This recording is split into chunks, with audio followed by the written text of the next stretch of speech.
Hello, everybody. Welcome to History Valley Podcast. Today I'm joined by Dr. Robert M. Price and Dr. Samuel Zinner, and we're going to be talking about the Gospels and Josephus. Were the Gospels aware of the Testimonium Flavianum? Dr. Samuel Zinner holds the position that the entire Testimonium is authentic, which we talked about in our last discussion with him. All right. So, Dr. Samuel Zinner, I pass the mic on to you. Carry us on. You want a brief synopsis of my Sure. view? All right, yeah. The last time we spoke, I'll just repeat, the little bit of introduction I gave. Before a publication, I believe it was the Novum Testamentum, this peer-reviewed journal, a few years ago, there was this German language essay by Ulrich Victor, and arguing persuasively. It changed my opinion, let me put it this way. Before, I had accepted the majority opinion, right, that the Testimonium Flavianum is probably authentic, but is definitely interpolated. Excuse me. After reading this new article, the arguments were just persuasive enough to me to convince me that I had been wrong. And the argument is basically this, that if we keep in mind the audience for which Josephus was writing, which was a pagan audience, not a Jewish audience, but a pagan audience, then suddenly the entire testimonium takes on this really negative, negative valence about Jesus. There's nothing positive in there said about Jesus. At most, what is happening, and a lot of it is sort of subjunctive reportage, right? He is reporting what this group believes. He is not affirming or agreeing with what they believe. And a really good example of how this argumentation works and clarifies the whole situation is this. And it's probably the most, it's probably the most problematic statement in the Testimonium, a Testimonium Flavianum. And that is, and this one is usually translated, and this one was the Christ. Right? And so I always thought, yeah, sure, this has to be some kind of interpolation or corruption. Josephus was not a Christian. He didn't believe Jesus was the Mashiach, right? Ulrich points the following out. If we go to the beginning of the Testimonium, we see that he's talking about a guy named Jesus, or Jesus, right? So that's the name, right? So the pagan audience, they're going to be understanding, yeah, this is a Jewish name, Jesus, right? So, and then a little bit of more details are added, and then he adds the clarifying note, and this is how it should be translated. I'm going to paraphrase it, but I'm anyone who knows Greek will know I'm not taking any liberties at all. And it is this, right? Oh, and this Jesus that I'm talking about, this guy named Jesus that I've been talking about, he was Christ, not the Christ, but what he's saying is, all right, look, this pagan audience that I'm writing to, you've heard about this new group. They're called Christians. They're named after a guy whose name is Christ, right? So it's Christos is being used as a name there. So what we have to do is we cannot translate the definite article in Greek. And Josephus does this elsewhere. He preserves the definite article for names, especially when he's borrowing from another source, right? And so in English, we don't talk about the Robert or the Samuel or the Jacob, right? So this is Ulrich's argument that, well, right here, Josephus is not affirming the messianic status of Jesus. He's just giving a clarification. He says, this Jesus I'm talking about, right? This Jewish name that may not be all that familiar to you. The guy I'm talking about is this one you've heard about named Christ, right? And now, so you could, you can go through every single clause of the testimonium, and Ulrich, right, has these plausible, for me, I mean, they're not totally, we can never be totally convinced, right, unless we have a time machine, which we don't, right? But so the question is, what's most plausible, right? And degrees of plausibility and probability, that's all historians can deal with, right? And for each and every clause in the testimonium, Ulrich has an argument that is as plausible and persuasive as the one I just presented to you. And if I can give you two more, right, because they're the other two that are the ones that always had me convinced that this was an interpolation or some kind of corruption. And that is the thing about first of all, he mentions this title, Sophos Aner, a wise man. And then he says, if we should even call him a human, right? So it's a slight paraphrase, but that's what he's saying, right? Now, Ulrich points out that actually, if you know your Greek well enough, you will know that the higher dignity inheres in the title of Sophos Aner, not in the one about possible divinity, because in Greek sources, in Greek parlance back then, to call someone a god or divine was just a simple way of saying this was an extraordinary human being. We can't understand it through the lens of Protestant Christian theology, which is what has been done, which is logically why anyone thinking that way is going to think that we're dealing with an interpolation or a corruption, right? So the Sophos Aner is a much higher state of dignity. However, there are characters, right, that ancient Greek authors call Sophos Aner with a very negative valence.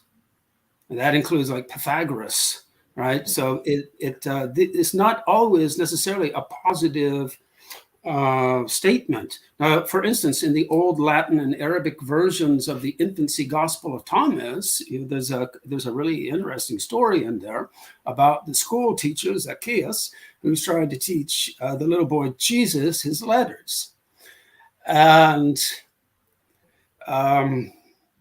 Zacchaeus gets so offended by this little snot, what else can you call it, that he says, you know what, you should be crucified. You should be put on a big cross. And then he says, and here, take back your kid, Joseph. I don't know if this is an angel or a god or a wizard. This is the same Greek idiom. So he's not giving any positive affirmation to some Christian theological notion of divinity, right, for this figure. And this, St. John Chrysostom also says of, now here in a positive sense, he says about Elijah, right? Can we even call him a man, right? In other words, again, he's implying he's some kind of divine figure. But again, he's not implying that Elijah is some kind of divine figure, right, in the theological categories of Christian thinking. He's just saying he was an extraordinary man, right? And now some of these extraordinary men, according to ancient Greek pagan thought, were not always necessarily positively thought of, right? It could be like Pythagoras and others that were actually joked about, right? And they were made fun of. These arguments I find plausible and persuasive. And my training, which I still cling to, was there's a basic law, right? Laws are made to be broken, of course, but there's a guideline here. If you find something problematic in an ancient text, don't go the route of interpolation or corruption, except out of necessity, unless it's absolutely necessary. If you can find some plausible explanation for this oddity without having to change the text, right, that's the way you want to go. And I personally find these arguments that Ulrich presented in this German language essay persuasive for the whole thing. So when he talks about Jesus alive of the third day or for the third day, this is all, he's just simply almost subjunctive. He's reporting what these Christians thought. He is not affirming, right? And well, that's my little introduction there. We can have some more questions. There are some more. Well, so highly do I regard Samuel and his erudition in his work that it doesn't really matter what he says. He's got to be right. It's a slight exaggeration, but this makes me think of a line in Batman Begins, the first of the Christian Bale Batman movies, where he's being trained by Ra's al Ghul and in martial arts and all that, and Ra's says to him, "You must become more than a man." Well, he doesn't mean you've got to become a god. He means you have to be imposing in a way that goes beyond the ordinary opponent. And then years later, when he sees him again, he says, "I see you went the theatricality route," which is what he meant before. And I realize that has no bearing on ancient Greek usage or anything, but it strikes me as perhaps the kind of thing he's talking about, not just. Yeah, it also might be helpful if I can read my translation from the Greek out of this testimonium and get Dr. Price's reaction to any parts of it. And one or two clauses I put a little paraphrase in, but is mostly straightforward. Now, to some people, it may seem more of a paraphrase, but it's probably going to be because maybe they don't know the Greek as well as they should, or they just need to pick up the lexicon like all of us do, right? We weren't born speaking Greek. But for instance, the Greek verb that's used when he talks about those who started following Jesus, right? And this can also mean seduce, right? And Graham Stanton pointed this out in a chapter in one of his books, and that's where it first. So once you realize that you have, all right, so Josephus is probably calling him a seducer, right? Someone who does a gazillion wonders that people who are gullible, that's really what he means by lovers of the truth, but they're gullible, right? They tend to follow these types, right? But that, right, the deceiver and the wonder worker, right? As soon as we get to like Celsus or Celsus, right, in the preserved in those snippets, right, by Origen or Origin, in the Contrast Celsum, right? When Celsus reports the main quote unquote what the Christians considered the slurs that Jews, right, were spreading about Jesus, they're the two main ones that we can see in Josephus if we interpret the testimonium correctly. And that is a seducer and a worker, right, of great signs, right, with the understanding that, well, he's probably manipulating the tetragrammaton. In other words, it's not a positive thing that's going on here. It's sort of by magic is the implication. So he's a seducer and a magician. That's basically what I think Josephus is telling us. All right, so about this time there lived a certain Jesus. This word certain in Greek is often has a pejorative valence in Josephus. All right, so about this time there lived a certain Jesus, a genius of a man, Sophos honor, if indeed he deserves to be called a man, for he was a magician who performed stupefying deeds, a teacher of such people as gullibly accept whatever they hear as the truth. He seduced many Jews and many of the Greeks. He is the one people call Christ. And even though upon the accusation of the principal men among us, Pilate had condemned him as an insurrectionist to a cross, even this could not make his devotees cease and desist. For they say he appeared to them again, spending a third day restored to life, the divine prophets supposedly having foretold these things. And I like to translate this gazillion, right, instead of, myriads or countless other unbelievable marvels about him. And the tribe or crowd of Christians, so-called after him, has still to this day not disappeared.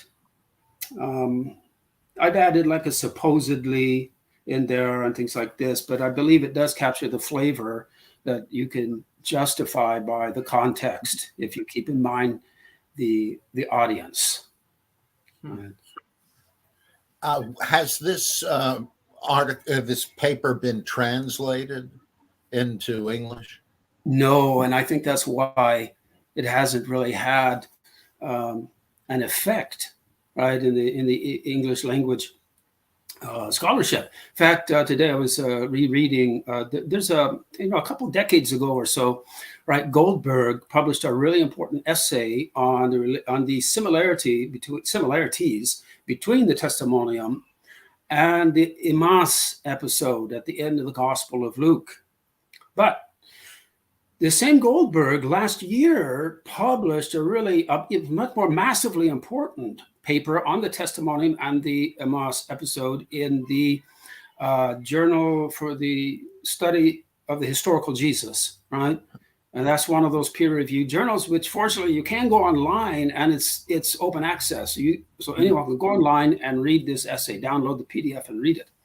Now, what Goldberg does in this, he shows, and it's very thought-provoking even for me, he shows clause by clause that every single clause in that testimonium bears the marks. You can find multiple passages in Josephus, right, which shares the identical paraphrase techniques. And so his previous article, which I think was done sometime in the mid-90s, if I'm not mistaken, 10 years ago, I would have remembered these things, right? But the older we get, Anyway, I think it was like 95, but don't quote me on it. Don't put your head on a guillotine. That was a very important article because he showed clearly there is a literary relation between these two texts. Now, his argument was, well, they're probably both of them are depending on a common source, right? So Luke and Josephus are independently, phrasing this as they wish. Now, this latest article by Goldberg has me wondering whether Josephus, whether Luke did have access to some pre-existing story, right? That Josephus has also independently developed. Now, my hesitation there is, of course, right, the Occam's razor.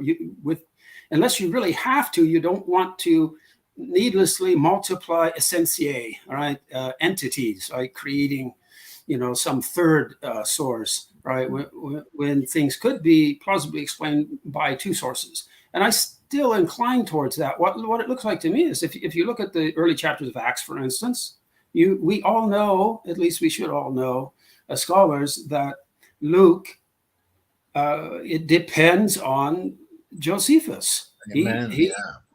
And he misinterprets the chronology of Josephus a little bit there too.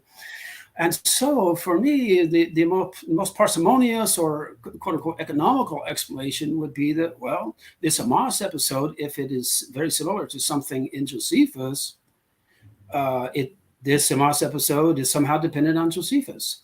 And so for me, and this still makes sense, the Emmaus episode is our earliest evidence, right? That that the testimonium had these themes already, right? That we see in the Emmaus episode, right? And then, of course, later John does the same thing.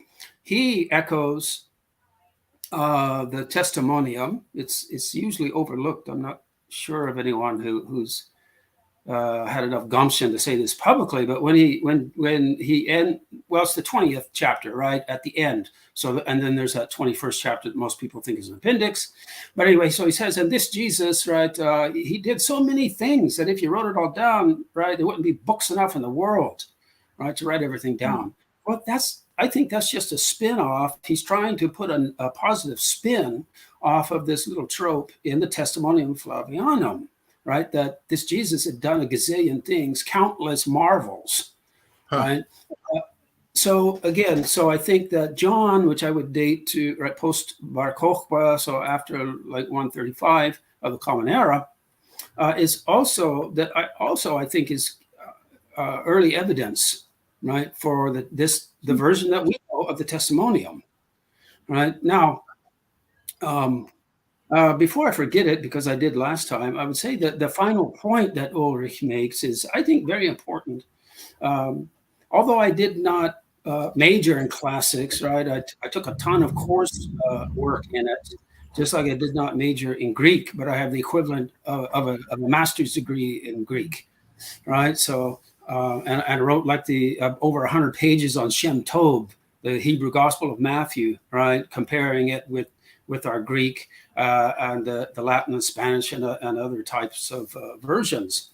But this makes a lot of sense to me as a classicist. Ulrich's final point is this, and it's about the manuscript families, right, of Josephus' works. Now you think of it, and this is my example. Think of the famous Johannine comma, right, in the first letter of John, fifth chapter, 7th verse, so, right, that we all know is a later interpolation, right? So it talks about the Father, the Word, and the Holy Ghost, and these three are one, right? Famous interpolation. Well, we know it's an interpolation. Why? Not because of the theology, because it doesn't say, these three are one in the sense that, let's say the Nicene Council or the Chalcedonian Council affirmed. It's just like, yeah, these three are one, right? So why not, right? In a first century setting. But anyway, we know it's an interpolation because of the manuscript evidence. When we have an interpolation, right, we can look at the manuscript families and we see, right, well, look at this entire family here. That statement is not in any of these, this entire manuscript. So we can see there are manuscript families that have been contaminated with this interpolation, and there are others that have not. Now, what could not have been done, right, and obviously was not done, is that the person who created that interpolation, he could not go to everywhere in the Christian world at the time and find all the manuscripts of 1 John and add it in there or get rid of those older versions. And that's Ulrich's point about this passage in Josephus. How would you explain that, right? We don't have a family of manuscripts, right? The charts of, the genealogical descent that you have of the different families. Some of them, the most important ones, are actually here in Italy, where I am. And so you really could, especially so late, if you're going to say, let's say Eusebius created this, I used to sort of suspect that. If Eusebius created that interpolation, it doesn't make sense that we don't have some manuscript evidence for a version of Josephus that lacks it, that would give us a witness to something. All right, sure, not an open and shut argument, but again, if you add it to all the other arguments, it's plausible, and it makes you think twice, right? And so, what do you make of the report that Vossius claimed he had a copy of it that did not have it? Of course, we don't have whatever he was looking at. Yeah, we don't, and one also, right, when you address questions like that, you have to take into account the two different versions, right? For instance, Josephus tells us that he did produce versions for his own people. So this was written either in Hebrew or Aramaic, all right? So I think most scholars would say, well, he wrote it in Aramaic. I don't see any reason why it couldn't have been in Hebrew either, right? But in any case, so he wrote an edition of his works for his own people. And then he wrote the edition that has been preserved for us, right, for his pagan audience. So whenever we're talking about these different versions, we would have to know, and sometimes we can't know now, what type of text is some father alluding to? We can't always presume it's the Greek text that we're familiar with, right? Because now this is what the famous or infamous Slavonic version, right, comes into play. In the recent Blackwell companion to Josephus, Kate Laming has a wonderful chapter in there where she is arguing, right, that the Slavonic Enoch, yeah, that's a great word too. But the Slavonic Josephus is based on this Hebrew or Aramaic edition of Josephus. And now it's been interpolated. But the thing about this is the interpolations that are clear to me are clearly medieval. So they've been added in there when some medieval scribe translated the text into Slavonic. But now there's an earlier layer of interpolations that we could date to something like much earlier, in the early Christian period. And these would never have been added by either an ancient or a medieval Christian who has what we consider, I hate this word, but normative, right? Christian theology that is like sort of quasi-Trinitarian, right? And all of this, because this earlier layer of interpolations portrayed Jesus and John the Baptist as seditionists. Yeah. They preach word for word what the Sicarii preach, right, in the Greek version that we have of Josephus. That is, Israel should have no king but God, right? And so, and yes, the Slavonic edition now tries to tone that down a little bit, right? But it's still there, right? And so they're both portrayed as seditionists, right? Now, if we go back to what we know of in the Greek, right, the Testimonium, there it's sandwiched, right, in between, it's flanked by what? 2 stories of sedition. And so what does the clear implication here is that Jesus is another one of these seditionists. Now, if you go to the Slavonic version, and the Slavonic version is actually not of the Antiquities, but of the Jewish War, there actually is a parallel to the Testimonium in there, right? But it's longer, right? And so what it looks like Josephus has done is that he has shortened the whole story about Jesus, the subversive, in his Greek version, right? And Lemming points out something very interesting. In the Solomonic version, you don't have any of the Gentile glosses that you have in the Greek version of Josephus. Because when he mentions some Jewish term or some Jewish year or something, he explains it to his Gentile audience, right? Who are not going to understand Jewish ideas, Jewish tropes and theology. So he always gives, a 1 or 2 liner, right, to explain. All of those are absent from the Slavonic version. And so is the entire introduction in the Greek, which is all tailor-made for the Greek-speaking audience, for the pagan audience. But anyway, it's a fascinating subject. And it would appear that, as I said, Josephus looks like he has now considerably shortened his account of Jesus, the seditionist. Wow. Very interesting. Extremely. I'd hasten to add that, of course, the testimonium, if it's fully authentic or even if it's interpolated, of course, it doesn't prove, right, the historicity of Jesus, right? It's certainly congruent with it, but it certainly doesn't prove it. It just shows you that in the 90s of the Common Era, a Jewish historian who was very well informed knew about this new movement, who were following a guy named Christ, right? And he knew as a Jew, the Jewish name of this guy was Jesus, and so that's about all it proves, right?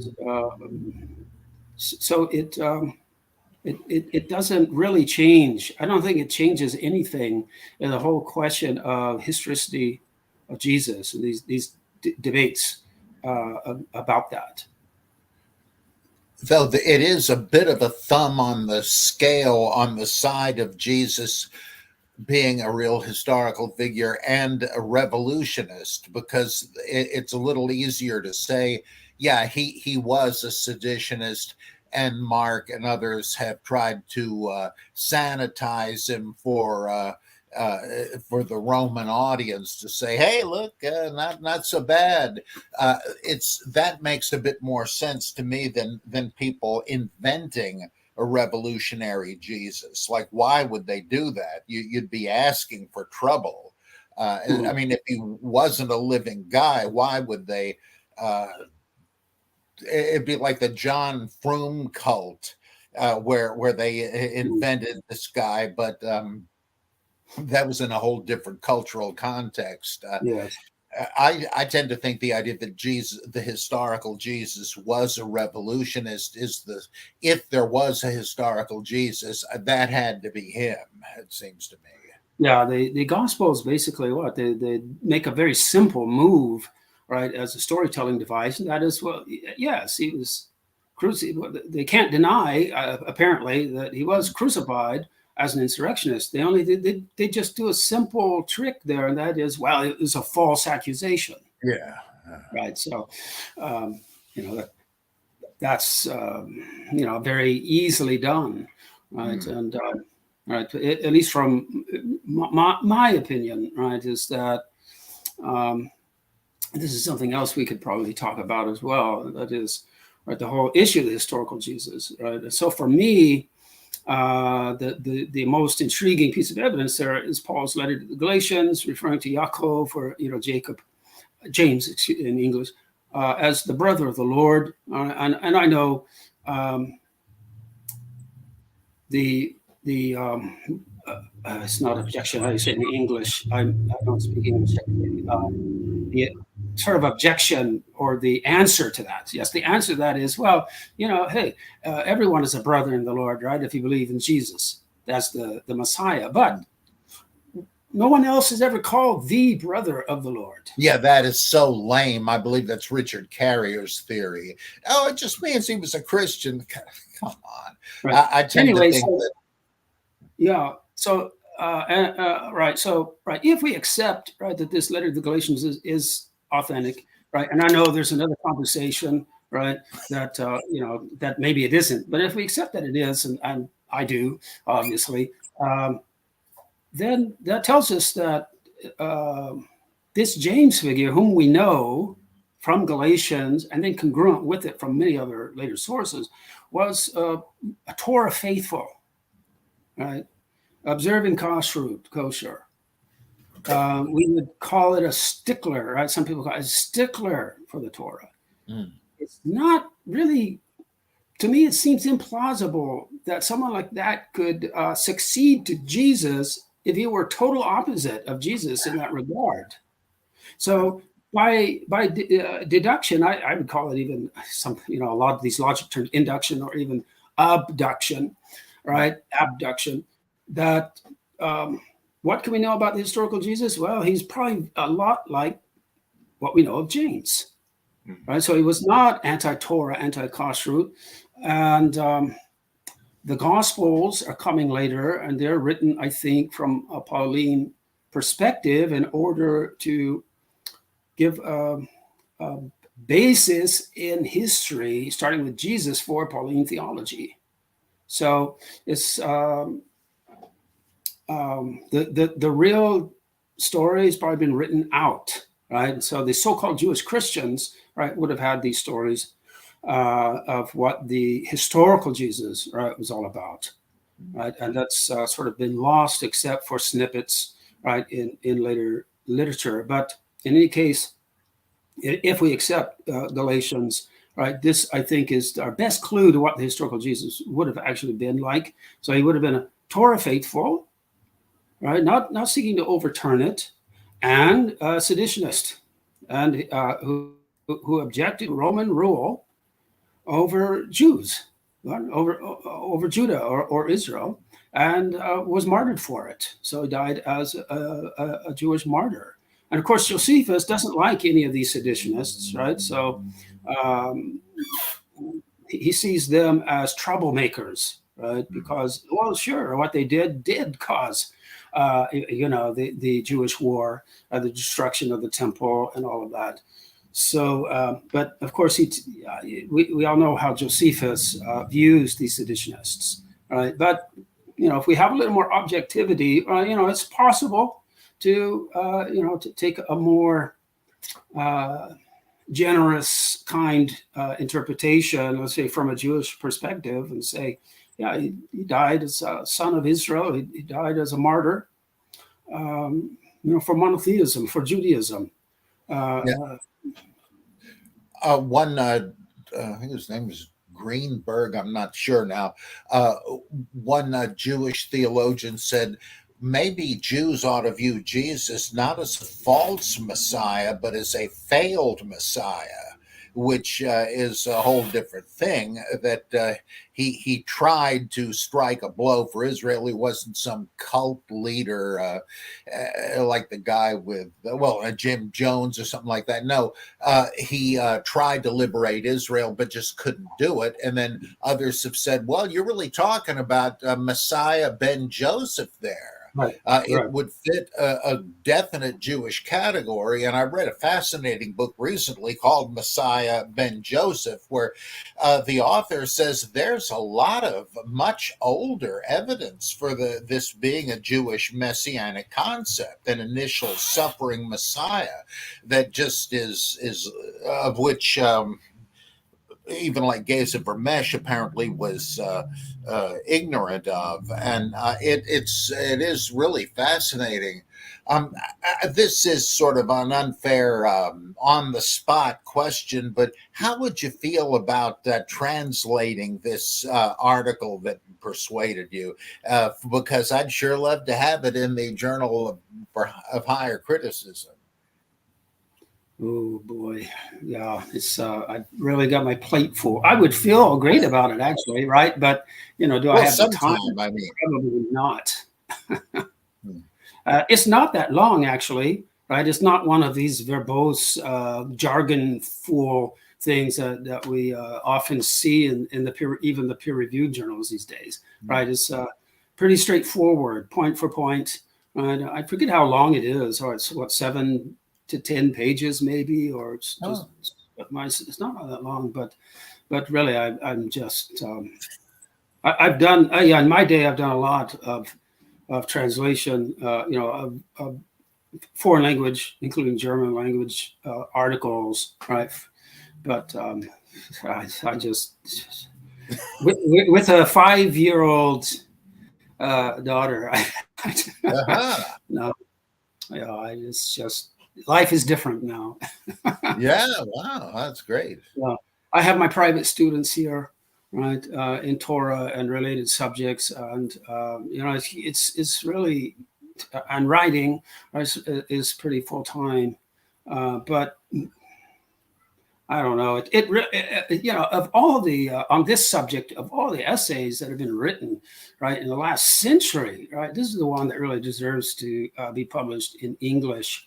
Right. And I was really shocked, right? This 2021 essay by Goldberg, right, on the paraphrasing techniques of Josephus and the Emas and Testimonium, he doesn't mention this Ulrich Richter essay anywhere.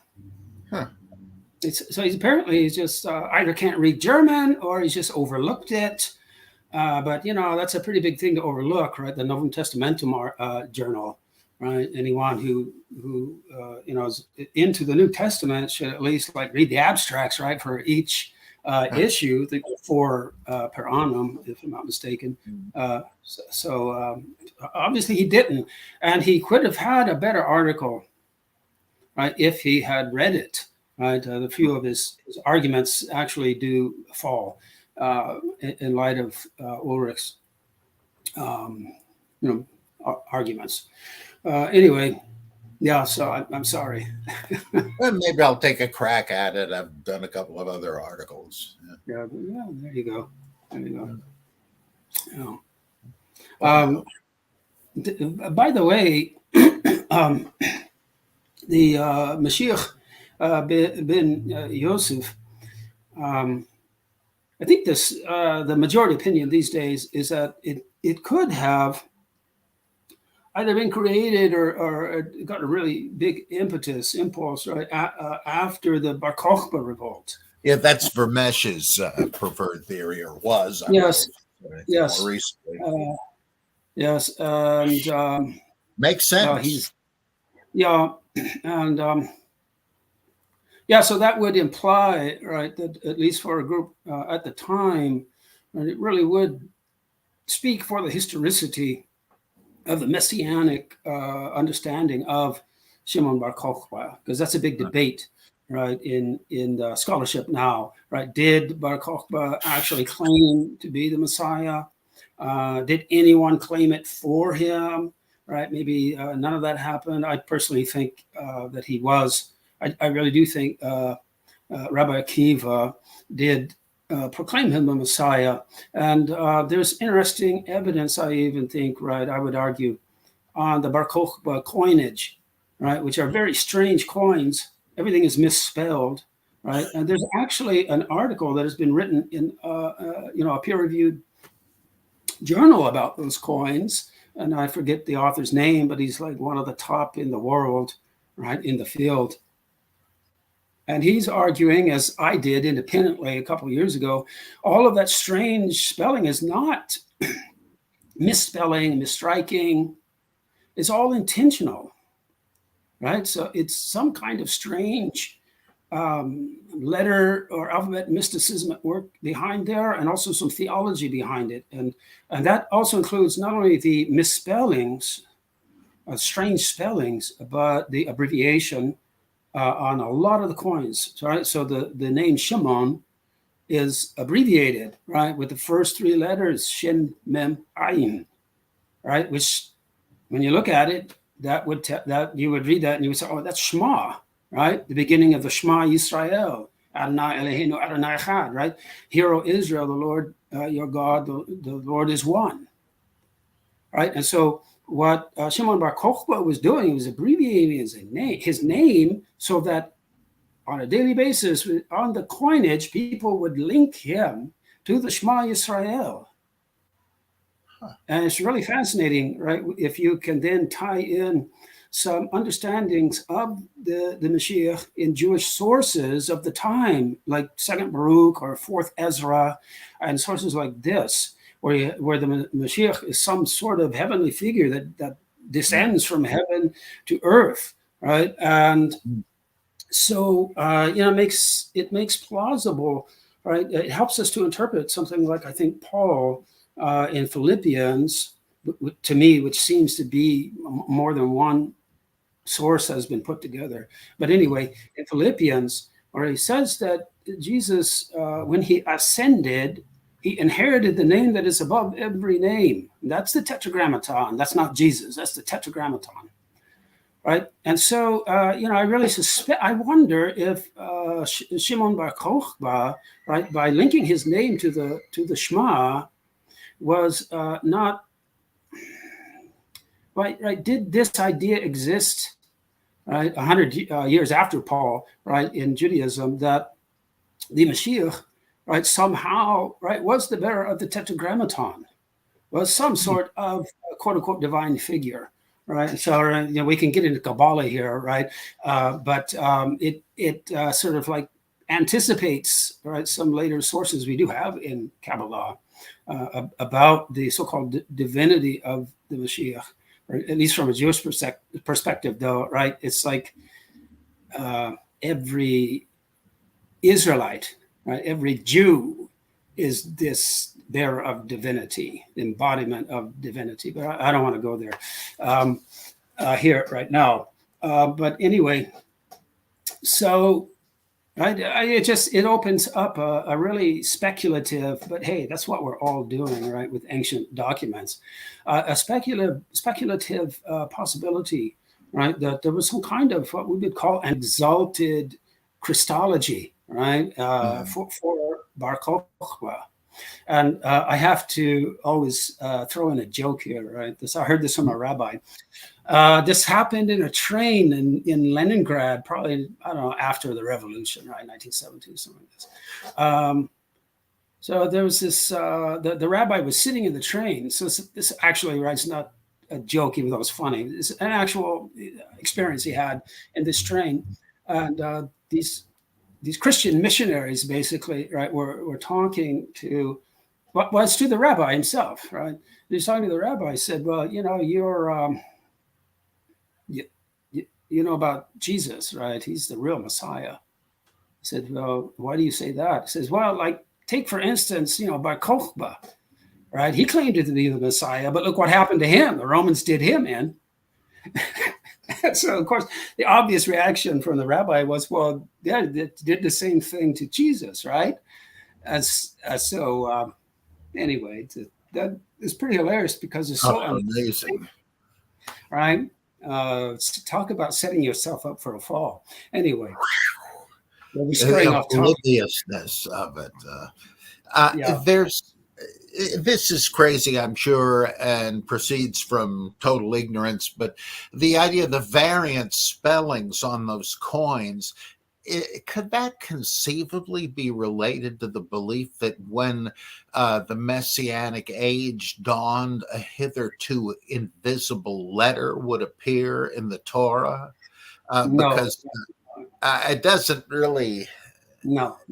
What it looks like to me is, and I'm going out on a limb here, but and I'm not one of those who takes all the stories in the Talmud or the Mishnah historically, right? So if something is said about, well, Rabbi Akiva said this, well, maybe this was a belief in the school of Rabbi Akiva, right? So we don't necessarily know. So Rabbi Jacob Neusner, right? So that's more or less how I look at this. Right, if you think about it, all right, so Bar Kokhba, what do we know about him? Related to that event, right, when we read the Talmud and the Mishnah, is two important figures, Rabbi Akiva and then Shimon Bar Yochai. And Shimon Bar Yochai, of course, is the one that Orthodox Jews attribute the Zohar to. So he's associated with mysticism. But even earlier on in the Talmud, already you see, I'll cut to the chase. There are some hints in the Talmud and Mishnah that Rabbi Akiva and Shimon Bar Yochai, right, are the creators of Jewish alphabet mysticism, right? Changing spellings, transposing letter sequences, and things like this, and that's what I would link that up to. Right. So, and both of these figures, of course, are related historically, at least according to the Talmud, to Shimon Bar Yochai, in different ways, of course. But so that letter mysticism seems to be at work on those coins. That's what I believe. And so why? I don't know. It could be they're apocryphaic, right? You do this on these coins, and people are looking at them every day, and maybe you're trying to influence the outcome of the war. I don't know, but that's that type of thinking. Maybe would make sense.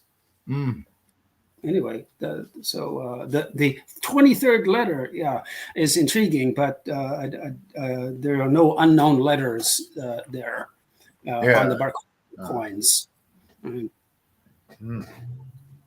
Anyway, fascinating. Yes. Oh, come on! You got to have a question for me, Dr. Price. Well, this is unrelated, but I I am really eager to hear anything you have to share about these 10 codices that were discovered. That apparently you seem to be the only person that knows anything about them, you and Margaret Barker. Lead. I think they're made out of lead, and so eventually some we found some gold ones, and copper, I think, or brass, right? Well, they're very controversial because they were not found right in a controlled excavation. And my own personal ethics, right, and professional ethics is that one doesn't want to promote artifacts that have been found in unofficial excavations, right? And so I wrote a book about it, an online guide, right, a free guide a couple of years ago. Just because it was so much in the news at the time, that the Jordanian codices, they were called. I think it's a misnomer. They're not codices, but they're sort of amuletic lamellae, right? These plates that are bound together. But in any case, so one seemed to have an obligation to say something publicly about it, right? And I think they are similar to, the situation is similar to, a couple of years ago, a story came out. There was, I forget what it was exactly, forgive me, but Aztec or Mayan codex, right? There was this Aztec or Mayan codex that had surfaced some decades ago. All scholars ridiculed it, said it obvious forgery. And so it just was forgotten until 4 or 5 years ago, when the proof finally came out. Well, it wasn't an obvious fake, right? It was authentic. And so it took, it took a couple decades, I think, for scholars to settle down, right, about that and to look at it more objectively. I think it may take 10 to 50 years for scholars to just like chill out, right, about these artifacts and take a second look at them. Because right now, there's just a handful of scholars, I think, who would accept them as authentic, right? Like, he's no longer with us, unfortunately. My friend Philip R. Davies, right, wrote a nice, I don't know what you call it, a blurb, or so. It's a little longer than a blurb, right, endorsing my it's over 1,000 pages long, this study I did on these artifacts, which it's available for free online as a PDF. And several people of international stature, similar to Philip, wrote similar endorsements in there, which anyone can read if they want to. So I think, right, maybe after I'm dead, right, scholars will look at these again and be able to look at them a little more objectively. But to cut to the chase, what my own opinion is, I came to this conclusion independently of André Lemaire, right, philologist at the Sorbonne in Paris, just by looking, right, at the text, right, which when you look at it, there's no straightforward text, right? So that it's just all scrambled letters, like, right? So a lot like the Bar Kokhba coins, and in fact, quotations from Bar Kokhba coins, right, on these amulets, right? And so so my theory is that these are amulets that were created maybe to, if they're authentic, right, that were created to be buried with Jewish soldiers, right, who were killed in the Bar Kokhba revolt. Right? So these are the amulets for the dead, right, to protect them in the afterlife, right? We find similar ones, let's say, with the Shema, right, on a metal plate of some sort, often gold, right? Right, it was buried with a Jew in ancient times. So that's what I think they are. I don't think they're revolutionary, that they transform our understanding of anything, except maybe they give a little more weight. If we could ever prove they were authentic to everyone's satisfaction, give a little more weight to this interpretation that I was giving of the Bar Kokhba coinage. So they seem to me to be of a piece with the Bar Kokhba coinage.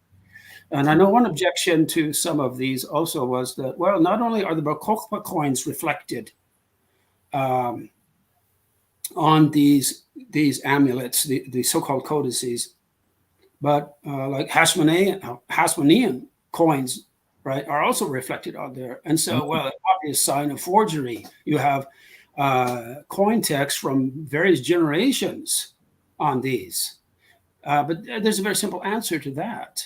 And that is, we know for a fact from recent archaeological finds, right, that ancient peoples were also coin collectors. And we have a lot of these collections that have both Bar Kokhba coins going back to Hasmonean coins that have been found in small hoards, right, that belong to a single ancient collector, right? And so there's this, most of the arguments that have been brought against them really are not tenable if you really do your homework. For instance, there's one of them, and doubtless there are fakes out there of these, but I do believe that a core group are probably authentic. But I'll give you an example. There was one of them has this crocodile on it, right? And so the first thing that came out was everyone was laughing at it. Oh, this looks like a little toy crocodile, right? Some plastic modern crocodile toy that's been put into the hot metal, right? And the image, right, has been created in there. And it's a Mormon. A Mormon scholar was one of them, Hamlin, I think his name is, who was arguing this way and making fun of it. It took me like 5 minutes, right, going through archaeology books to find, right, a first century metal crocodile, Roman metal crocodile pen, which was identical to the one. It was identical, right? And so if it's a fake, someone used a real, authentic, piece of Roman antiquity, right, to create this fake. But the crocodile itself is completely authentic. It's ancient, and it took me 5 minutes to find the image in the literature. And so that just tells me that people were just having knee-jerk reactions.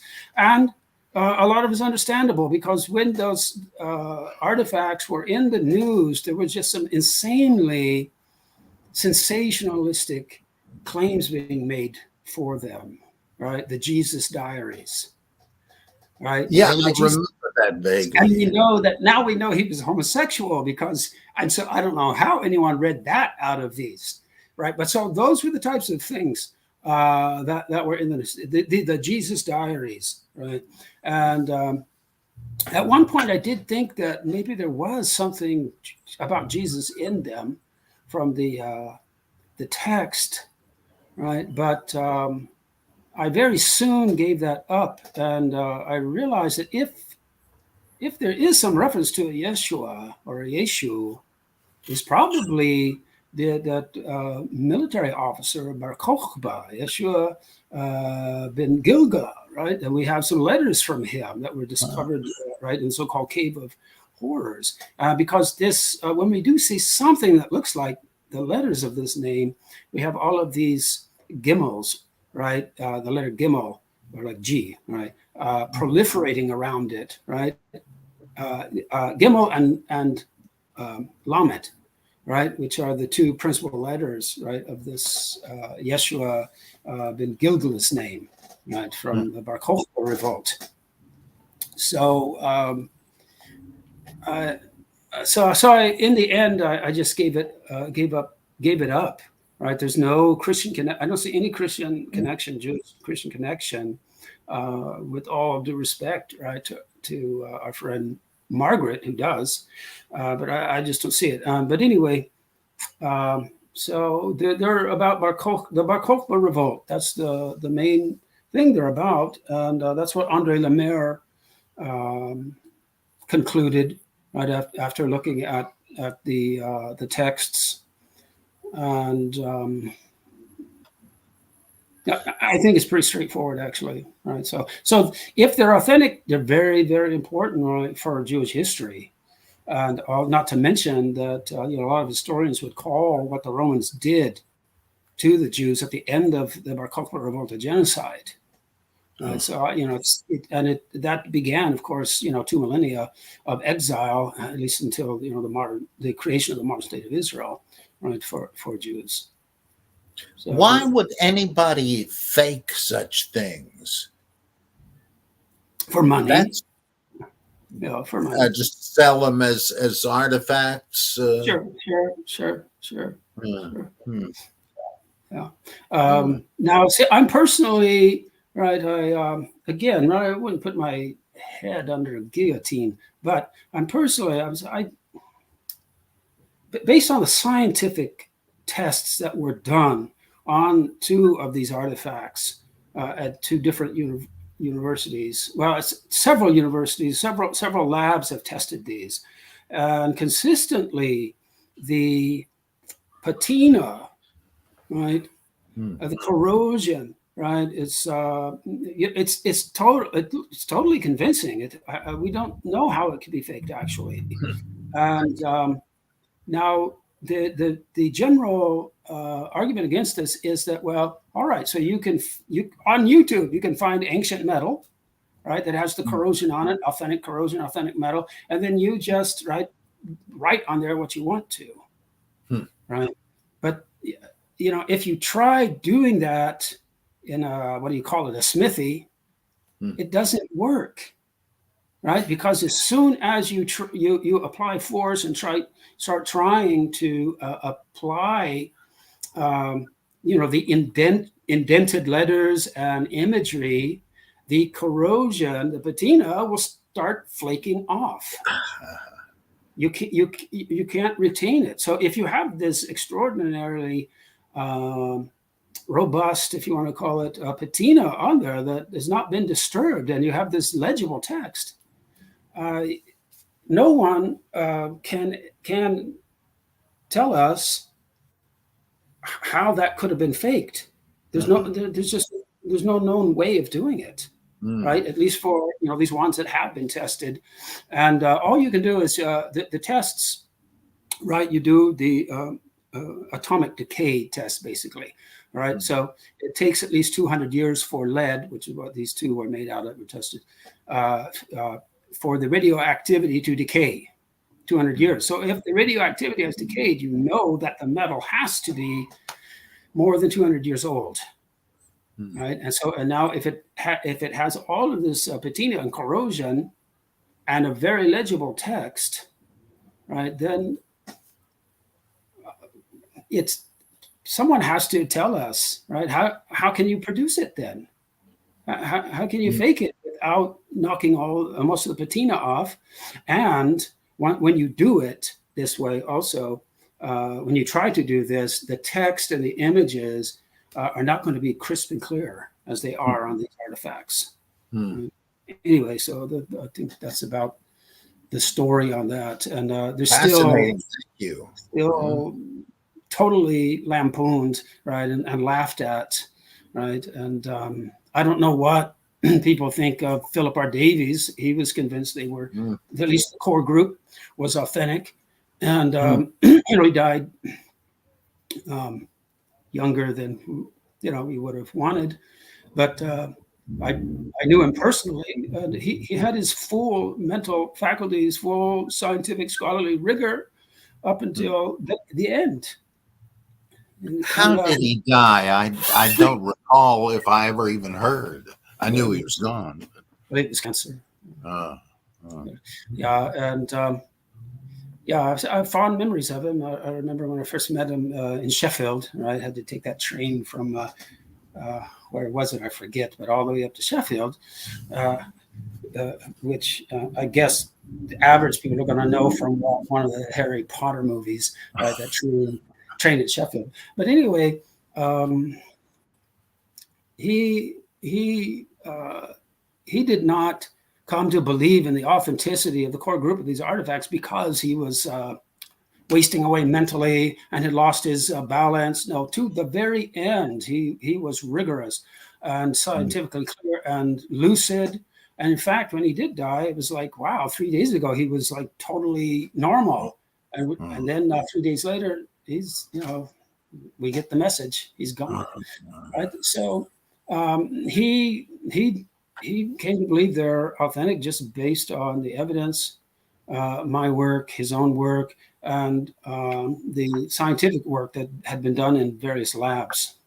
Anyway, but really they're not sensationalistic, except in the sense that they have some really neat looking images of menorahs and other things on there. And it is nonsense text, right? So it makes you think that this, and I think this is what it is, and that is this some kind of alphabet mysticism. So if they're authentic, right, this is really important for the history of Jewish what is called lettrism, right, in scholarship today, the alphabet mysticism, right, which is associated with medieval Kabbalah. But already we know in the ancient times they already had things like Notarikon and Gematria, right, 666, right, in the Book of Revelation, right, which I wouldn't be surprised if, right, that comes out to H.P. Lovecraft's name. I don't know. A friend of mine is really into all the number mysticism, and my first reaction always to that kind of thing is spotting it in the Bible, so to speak. For example, my first reaction is, oh, this is a lot of nonsense. But then I think, hey, wait a second, it is to us, but it wasn't to the ancients. So we better figure, if we really want to understand all these texts, we ought to look at the possibilities. And like, don't tell me there's no number symbolism going on in the pre-flood patriarchs, with Enoch living 365 years, and more than that, Lamech. He says, if Cain is avenged sevenfold, surely Lamech 77-fold. And how many years did he live? 777. Well, this is a subject. If you're interested in it, we should have a separate talk on this. Right? It's a fascinating topic. I'll give you a little flavor of it, right? Because I do a lot of this because I noticed it some years ago and started being one of the sofarim, right? The counters. You'll notice in the Hebrew Bible these types of preoccupations with number patterns and letter patterns and all this. They're like this. For instance, in Psalm 91, right, it's a famous exorcism psalm, right, that Jesus quotes it in the temptation story, right, in the Gospel of Matthew and I think in Luke as well, right? But it's a strange psalm. It's 16 verses, and verses 1 through 13 are spoken by the psalmist. And he's talking about God in the third person. Then suddenly, without any segue or anything, the last 3 verses are God speaking. So it's a divine oracle. But if you count the letters, you'll see that divine oracle of Psalm 91 has exactly 91 letters. Right? All right. So another example, Psalm 49, it has only 2 divine names. It's sort of longish. So it stands out. There's only 2 divine names, 2 instances of Elohim. But if you count the words, you'll notice the first Elohim is preceded by 49 words, and the second Elohim is followed by 49 words to the end. Right? So it's an obvious hint at the enumeration of the psalms that was either composed or redacted to serve as the 49th psalm of the Psalter. Right?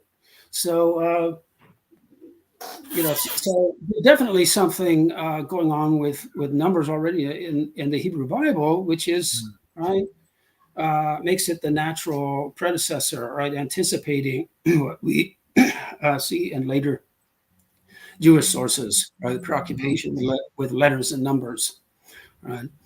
But it's certainly a subject that the first, if you write on it, the first paragraph. Right, you got to distance yourself from this Bible code lunacy, right? Like the Bible, if you skip every 30,000th letter, right, prophesies the assassination of JFK. Right? That's not what's going on. It's more like acrostics and notoriton, right? These abbreviations, right? So like, right, just an example of that is Psalm 23, very famous, right? The Lord is my shepherd, I shall not want. Very, very famous in culture, right? American culture, from films and sci-fi, everything, right? Every funeral is going to have this Psalm 23. But if you read verse 4, right, it's an interesting psalm, 26 words, followed by the 3 words, which in English are translated, for thou art with me.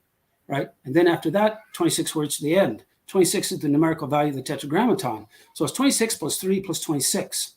Now, if you go to the center, right, those 3 words, they begin And encryption, you have to read go backwards, the first letter of the 5 words that lead up to it, and you abstract them, and it spells the Hebrew name Joshua, right?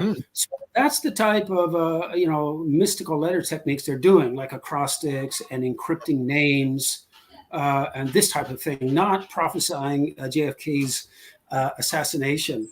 And by the way, why Joshua? Because the whole thing is about Joshua, right? If you read the last chapters of Deuteronomy, when Joshua is succeeding to Moses, that's when God tells Joshua, I will be with you, fear not. Right? I will dwell in the house of the Lord for length of days. That's what the Hebrew really says. For length. Right? What's that? That's just that's borrowed from that same chapter in Deuteronomy, where the Israelites are told, if you follow the Torah, right, things are going to go well with you. You will fear no evil, for I will be with you, and you will dwell in the land for length of days. And so the whole thing, right, is hinting at Joshua's succession to Moses, and right, so it's encrypted in there. So it actually helps you to do a correct exegesis of Psalm 23, right? Fascinating. Wow. Yeah. Anyway, so the numerical patterns I don't find all that strange, because what we do find in there is usually involving numerical values of the divine names, and so they're usually placed, right? Divine names will occur in texts, right? They're placed where they are because, well, for instance, let's say Yod-Heh-Vav-Heh, numerical value 26 is word 26 in a psalm. So it's placed according to a numerical value of some divine name, right? So that bespeaks the ritual praxis. This is apotropaic, right? So the idea was, if the scribes or the composers put these names where they are, right, there's a double layer of spiritual potency when you either read or pronounce these prayers, right? So it releases the potencies behind these names. So it's ritualistic, right? It has nothing to do with hidden prophecies. Right? I never heard that. That makes a lot of sense. We have a super chat question. Sure. Elias Almadi, I hope I pronounced your last name correctly. Thank you for the $10. I think Josephus left his signature in Acts 1:23, where coincidentally the names of the 2 apostles to replace Judas, traitor like Josephus was thought to be, were Joseph and Matthias, his name. Yeah, so I think Robert Eisenman has proffered that idea. I don't know what to say. How could I know? Right? These names are slippery, right? In ancient sources, right? There were a lot of people with those names, so I don't know. I always found more intriguing the suggestion about Joseph of Arimathea, right, as some possible,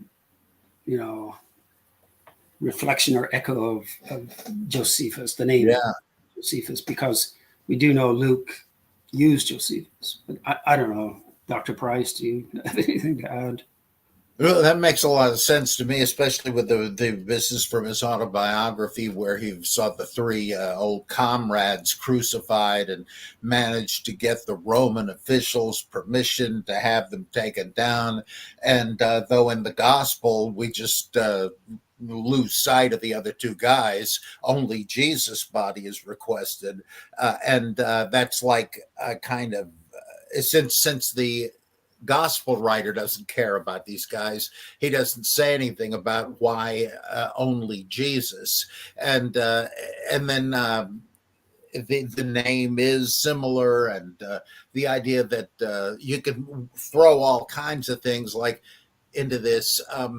Dennis MacDonald says Joseph of Arimathea seems to be like Priam seeking his son's body from Achilles or Agamemnon or whatever, and Joseph being the father of Jesus, and later legend making Joseph of Arimathea the uncle of Jesus, and what Eisenman says about brothers and sisters becoming cousins and mothers becoming I don't know, aunts Well, and so it's I don't know a lot to sift through because it works in two ways, right? You can either have you have this a lot. You have people and ancient sources turning two what are supposed to be two persons with the same name into a single individual. And you can have the opposite scenario as well, right? So you can be multiplying or you can be reducing individuals. An interesting one for me is, and of course it's just by speculation, but I think there's good evidence for it actually if we accept Galatians again, right? When Paul goes to meet the pillars, right? They're James, Peter, and John. He gives us their names. And this James is the brother of the Lord. Now, because most believing Christian scholars read that through the prism of the book of Acts, they say, oh, well, that first James had to have been the apostle James, not the brother of Jesus. Then he gets his head cut off. And then James, the brother of the Lord, takes over as the head of the movement. There was a good article came out some decades ago that pointed out that the James, Peter, and John were called pillars, right? Because in Aramaic, a pillar is a standing one. That's literally what it means, something that stands. And so it's a reference to the story of the Transfiguration. There are some of you standing here who will not die before they see, right, the kingdom of God come. So this is why James, Peter, and John were called pillars, because they were witnesses of the Transfiguration. So what it looks like to me is that the Gospels have written James, the brother of Jesus, out of the Transfiguration story and replace it with some other guy named James, son of Zebedee, right? Because this was what was going on in the early church as it moved in the Pauline direction as a movement for Gentiles and all this, right? And this James just gets written out. And James is never even identified as brother of the Lord in the book of Acts, right? So that's how egregious it is. And that's how high the feelings were running, right? And so I think even looking at the Gospels, if you look at them very closely, even the Gospel of John, the brothers of Jesus are not, unbelievers, right? In some really, really negative sense, right? In Christian theology, right, at that point, everyone was an unbeliever, right? Because the truth had not been revealed about, right, Jesus becoming the Son of God at his resurrection or ascension, or however it's phrased, different places, like Romans and Acts. But there, I think, is an example of, right, two different persons, literary personages being created, where the history behind it was there was only one. James, the brother of Jesus, who was a witness of the Transfiguration, whatever that visionary experience was, and the James, the son of Zebedee, right?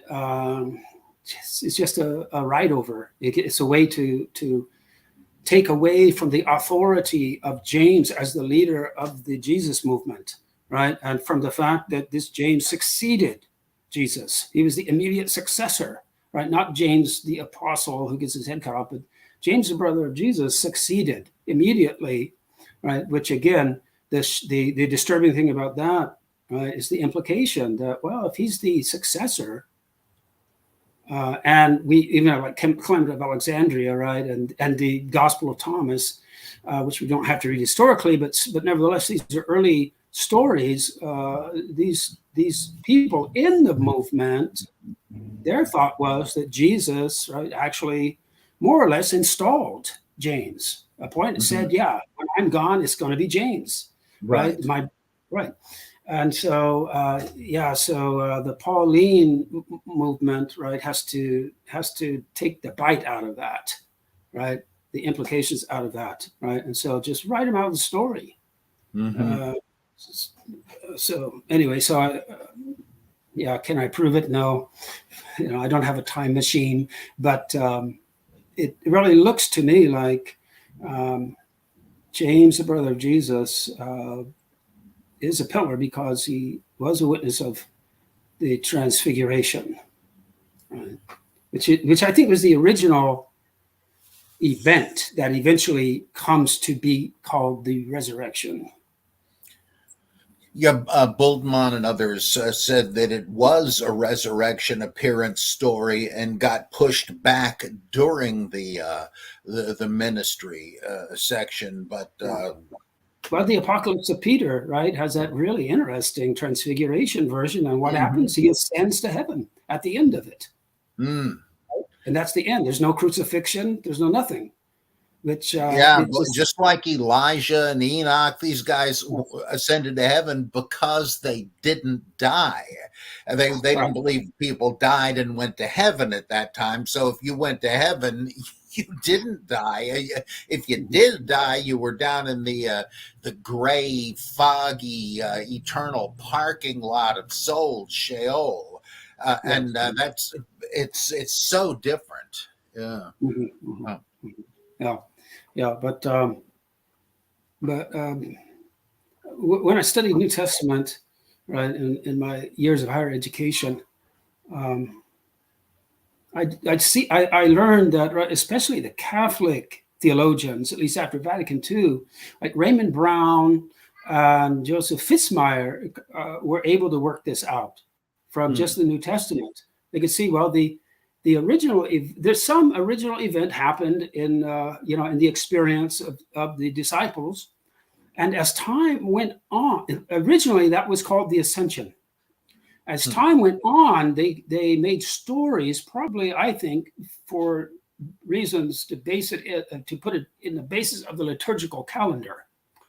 They started making stories of, well, he died on one day, and then 3 days later was the Ascension. But if you read the Gospels themselves, right, from each one of them, you can see that actually the Ascension was on Sunday. And if you read between the lines more, you see, well, originally it was on Friday. It was right from the cross, the ascension of the cross, right? So the Ascension after 40 days, that's the latest phase of this historicization process, right, of this original event that was considered the ascension of Jesus, right, that happens at the moment of his death. And you can see that in Philippians 2, that hymn, the so-called hymn. And then that ascension, right, later gets multiplied into different stories involving a multi-layered event, right, that now is the crucifixion, the ascent to Sheol, right, then the ascent on the third day, and he comes back down, teaches another 40 days, and goes back up permanently on the 40th day. But originally, he went up from the cross, and that was it. That was it. Yeah, it has connections with old dream books where they say if you dream of getting crucified, it means, oh, you're in luck. You're going to succeed and ascend in your job or whatever. And then the prolongation of it is if you follow the trajectory like Kester and Robinson talked about, you realize what Luke is doing with the 40 days. It's like the various Gnostics that said Jesus was around for a year and a half teaching, or 11 years. 11 years. Teaching. And the idea is to give them a blank check. Well, yeah, we know nobody seemed to remember Jesus teaching anything like that, but that's because he came back and gave them the advanced course once they were ready for it. And well, why does it, like in Acts 1, why doesn't it say what Jesus told them?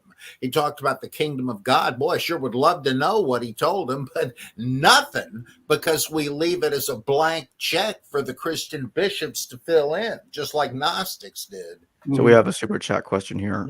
Vesper, thank you for the $4.99. If Jesus was a revolutionary and Josephus was opposed to the seditionist, why does Josephus refer to Jesus as a wise man? Is it due to interpolation? Well, you want to start this one? Well, that would, as I understand this theory, the idea is that he was one of it's like sophists in the pre-Socratics, the wise, but of course they were believed to be like charlatans who teach anything you wanted to know, how to win an argument, whether there was any merit to it or not. Right. And so they were the wise, but like what a wise ass, what a wise guy. Yeah, that's right. That's exactly how Ulrich in his essay explains it. He gives a list of a handful or even more, right, examples from ancient Greek literature of these examples of the Sophos Aner, and they're not all positive. Some of them, right, is in a very negative valence, right? So I'll just go to like Paul in, I think it's 1 Corinthians, right, where he lambasts, right, the wisdom of the world, right? And so you could also, like, this Sophos Aner, right, this is not a Jewish term, right? So Josephus is using this because he's writing to a pagan audience. And the same thing when he refers to the divine prophets. That's not Jewish language. There are no divine prophets in Judaism. That again is Greco-Roman phraseology that he's using for the sake of his pagan audience. Right? But so the Sophos Aner, also he uses the term Sophos Aner, but with a couple other words thrown in there that changes the idiom of Daniel. So Josephus. And there, many scholars, you will see that they claim that Josephus calls Daniel Sophos Aner. He does not. Right? If you know your Greek and you go back and read it, you'll see that the idiom there means a clever person. Right? And it's not negative, right? Because he has a positive view about Daniel. Right? So he doesn't call, but the point is he doesn't call Daniel, whom he has a positive opinion of, a Sophos Aner.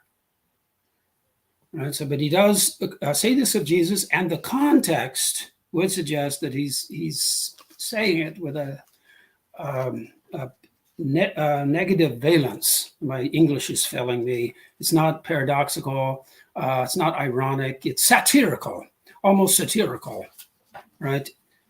Well, also there was this tradition that Jewish wise men, quote unquote, were magicians. Solomon, the embodiment of wisdom, managed to bend the demons to his will to get him to. It's like we say, did UFOs build the pyramids? He got the demons to carry the blocks and all that stuff. And Joseph, the wise man, he has a divination cup. What the heck? But he's a dream interpreter, as like Daniel is. So wisdom had a kind of a broader implication. In fact, I think this is weird stuff, I know, but I'm convinced of it, that in the stories where Jesus healed somebody and they say, or he's casting out demons, his critics say, don't listen to this guy. He's just a sorcerer. He's casting out demons by Beelzebul.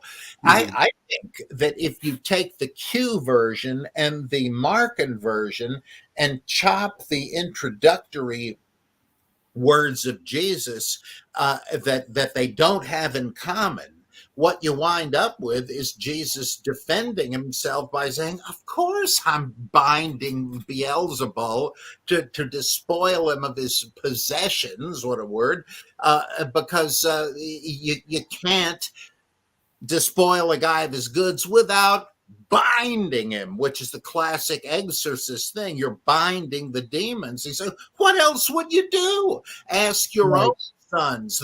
They're professionals. They know what I'm doing.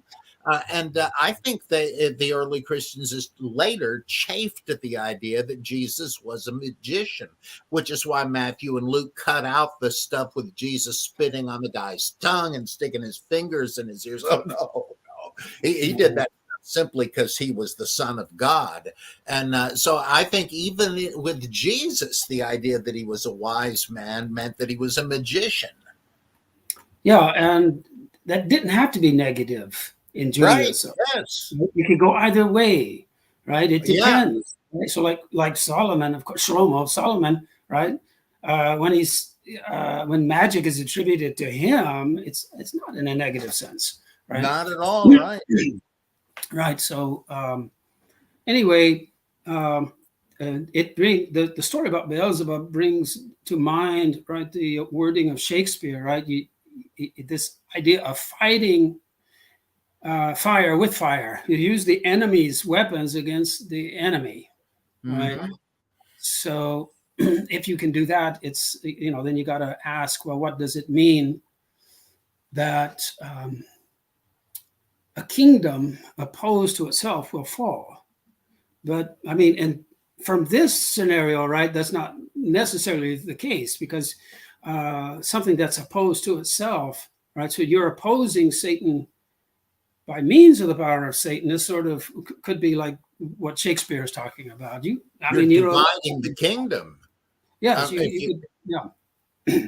it's that's what we're trying to do, isn't it, guys? Bring the kingdom of Satan to an end. So how better to do it than to turn his own forces against him?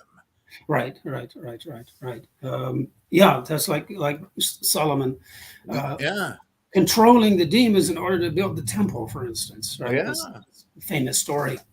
And I would say connected to that, right, is the mysterious absence of any exorcism stories in the Gospel of John, which I think is indicating that at that time, Christians were very, very sensitive about those stories. And it's better just not to tell them, because it opens the character of Jesus up to this charge of, it's the magician, right? And not in the positive sense, right? So it's better just not to keep telling those stories.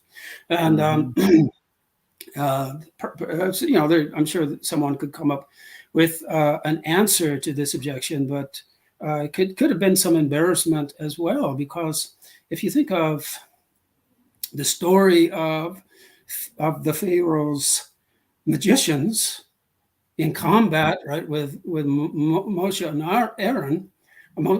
Aaron, the winner, right, the messenger of God, right, won, and the victor was self-evident. It was self-evident who the victor was, right? So after the victory, there could be no debates. Well, right, is Moses really the messenger? Right? It was self-evident, right? So game over, story is finished, right? And so that, of course, also ties into why Judaism, rabbinic Judaism, did not accept that Jesus was the promised Mashiach, right? Because in Jewish thinking, when the Mashiach comes, there will be no question. That everything will be changed in the world, right? There's going to be no one's going to have to ask, is that the Messiah, right? So, right. So from that, if you look at it in that way, you can see what was probably being said by Jewish authorities at the time of the Gospels. That is, well, Jesus we're accusing him of doing his wonders through the power of Beelzebub. And if he were the real Messiah, we could not even be able to make that charge. Yeah. Because it would be self-evident he's the Messiah and that he won the argument. He won the competition. Right. Anyway, just a side note there. Oh, I love that stuff. Not meant to offend anyone. It's just I think it's plausible to impute that type of argumentation to the Jewish authorities at the time that the Gospels were being written, and the Gospels are trying to answer these questions. And the argument they use is, well, it doesn't make sense that Satan would oppose himself. Whereas it does, even in the context, until they started tinkering with it. But the notion of the Messianic Secret is obviously an attempt to deal with that. Look, every eye shall see him. What are you talking about? Yeah, you thought so, but God has a reason for doing it differently. Like when one of the disciples of the Last Supper says, Lord, how is it you're going to show yourself to us and not to the world? Well, there obviously a current belief is suddenly being changed, and of course, the Right. story is retroactive and fictitious. But that's got to be the issue they're addressing. There, the parousia is a non-physical, present, realized presence of Jesus, right? And somehow something to do with the Paraclete, of course, right? Yeah. Which I think John, or whoever wrote the gospel, is really setting himself up as that Paraclete. Amen. Right, you are. That's. It seems to me that has to be the case. That's why the gospel, the Johannine Jesus, his teaching is so different from the synoptics. He is saying that one day I'll tell you, or the Paraclete will share with you what you weren't ready for. Now that's a poke in the ribs. This is it. Don't you get it? A super chat question from Wilkie Bunkers. Thank you for the $5. How far back does the Solomonic magic tradition go? Thank you. Testament of Solomon, and it would seem that tradition is presupposed, right, in the Gospels, which is probably early 2nd century, so it's pretty early, right, because someone greater than Solomon is here, and in the context, it's like, well, why Solomon, right? Because there must have been stories about Solomon the exorciser, or exorcist, excuse me. So, and the Testament of Solomon,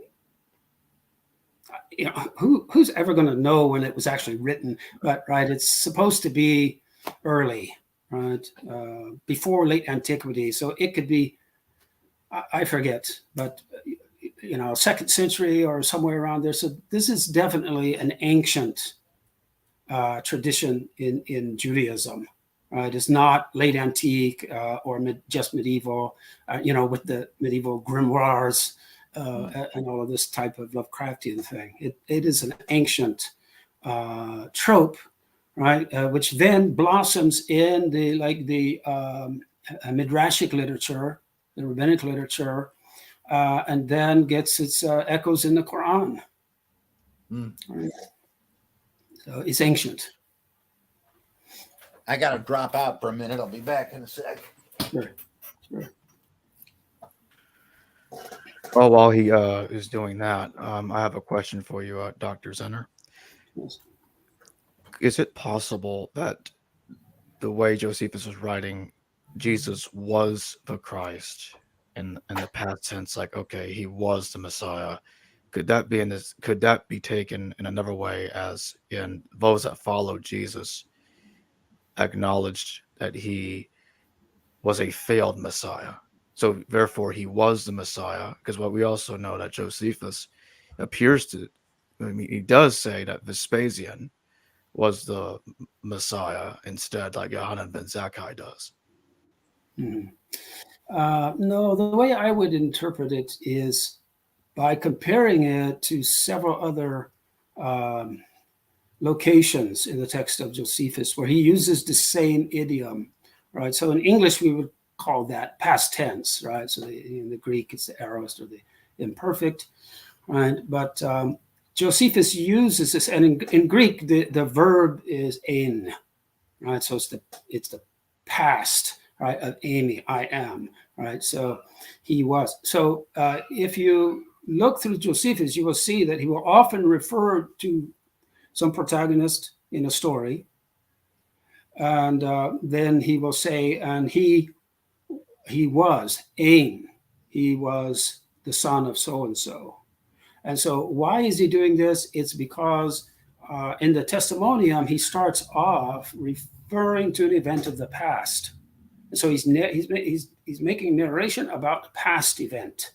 And so this is why when a few sentences later, right, he says, all right, this man, utas, I think in Greek, this man was Christ. Not the Christ, but Christ. So it's in what we in English would call the past tense, because he's doing a historical narrative. He's describing a past event, something that happened, right, decades before. So it really, I think it has a straightforward explanation, that way, because we can pick out any number of passages from Josephus where he uses that exact form of the verb of being, right? And that's how he uses it. So that's the most, I think, parsimonious explanation, right, of why he says was, because he's talking about something that happened several decades ago. So this Jesus who was around, he was Christ, right? That's his name. That was the name he had back then, and also then he transitions to the present, right? About the beliefs of his followers, right? These are the things that they say, and the conclusion to it, right, is also current news, right? And the tribe that follow him, they haven't petered out, right, to this day, right? Which has that's an idiom that Josephus uses in Antiquities in the 11th book. Don't quote me on it. I think it's like the 175th paragraph, but it's in the 11th book where he's talking about the time of the return from the Babylonian exile, right? So Nehemiah, Ezra, and he says the Jews who returned, right? We are called Judeans after this man named Judah, right?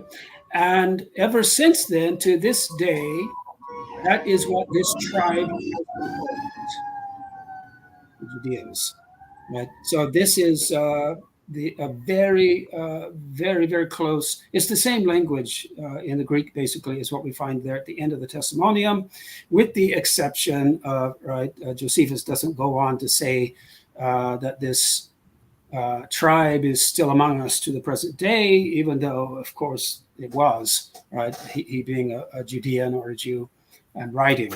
But the terminology he's using there is matched in the Testimonium. And that is, this tribe, right, this tribe is named after this certain person, or the tribe of the Christians is named after Christ. The Judeans are named after Judah, and they are called, this tribe is called that to this day.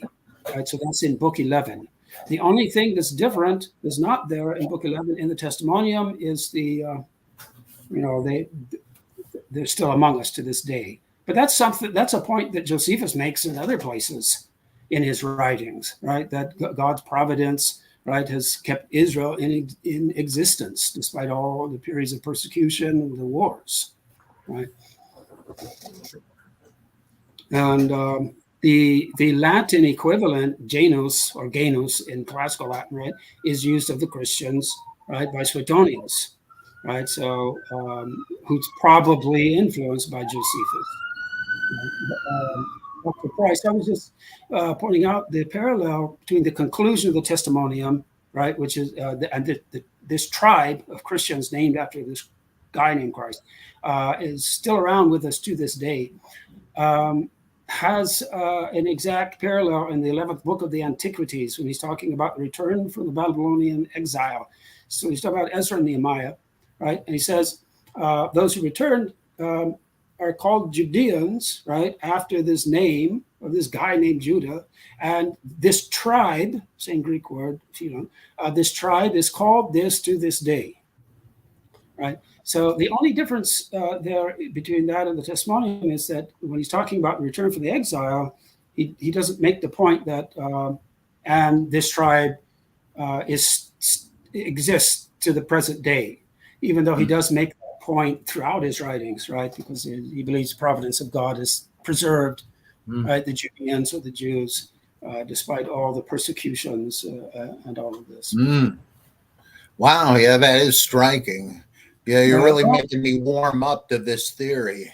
What's striking is that in so much of what I have heard, because I do listen to people who don't agree with my own persuasion, which, will change based on the evidence, that's what we all have to do, right?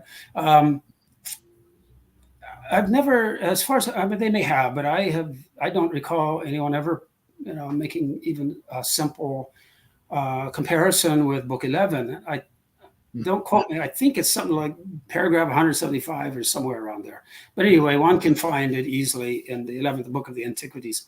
But I've never heard anyone draw the parallel between the conclusion of the Testimonium and this little statement about the return from the Babylonian exile and the tribe of the Judeans being named after this. And now I'm wondering. I'm not so sure. Maybe he does say, that these Judeans or these Jews are still with us today. I don't know. I'd have to go back and read it again. But the main idiom is there, and using the same noun for the tribe, right? Which you're saying classical Greek would be pronounced Genus, right? Which Suetonius uses, right? Which centuries later, Church Latin is going to soften the G, right, before a vowel, genus, right? The genus, right, in English now. Right?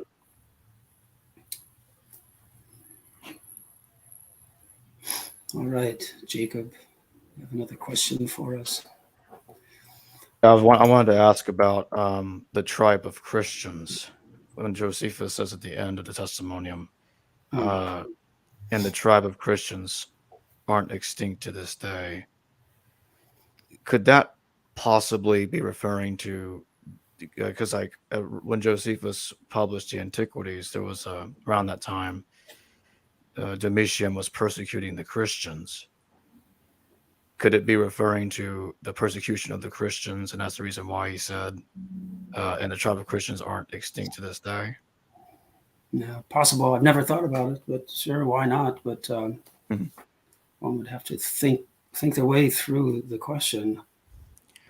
What do you make about Crestus and Suetonius? Because there are some scholars that claim that's Jesus, and his martyrdom in the early 30s AD was the eventual cause of the insurrection at Rome by the Jews around 49 or 50.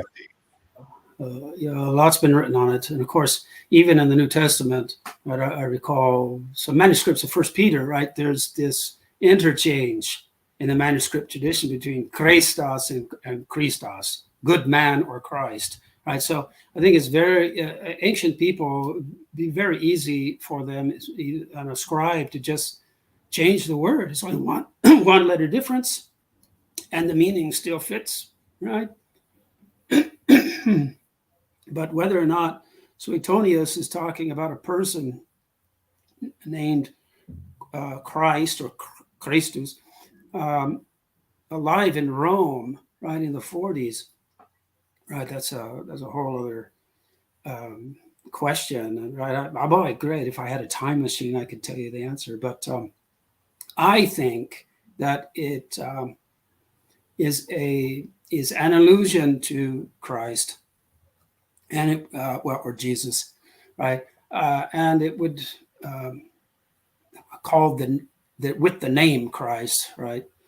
And because if there'd been insurrection at that time from his followers, right? These followers are using the name of their founder, right, or leader, and so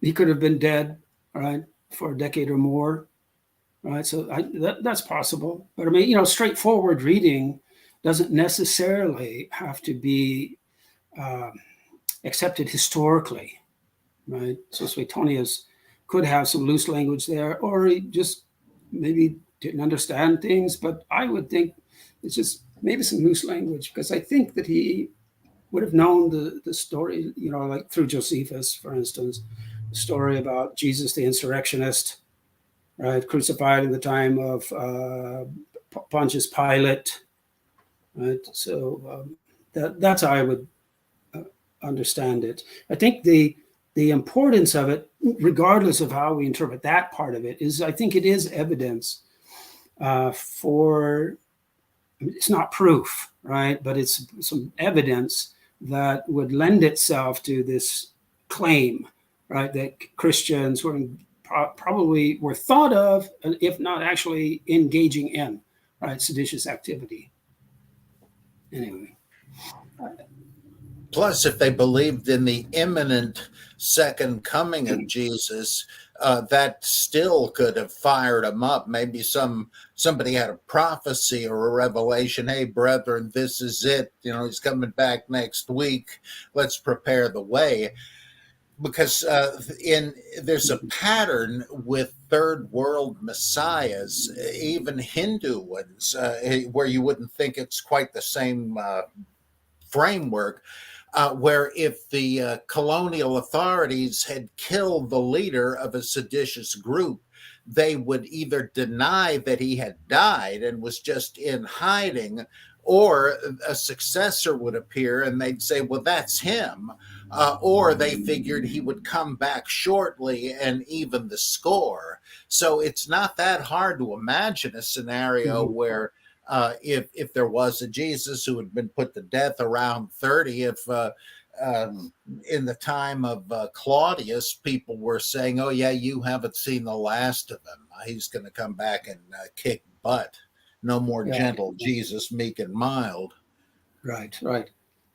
Another point before I forget it about the testimonium and its placement in the Antiquities.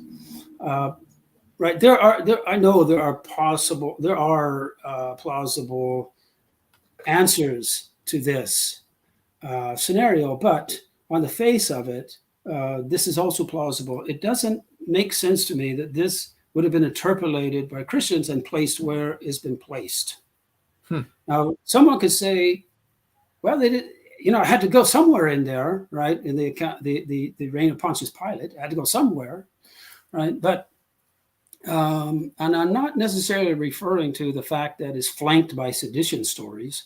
And so, right, the clear implication is, well, here's another story about a sedition in the same time period, led by this Jesus that you're hearing being called Christ.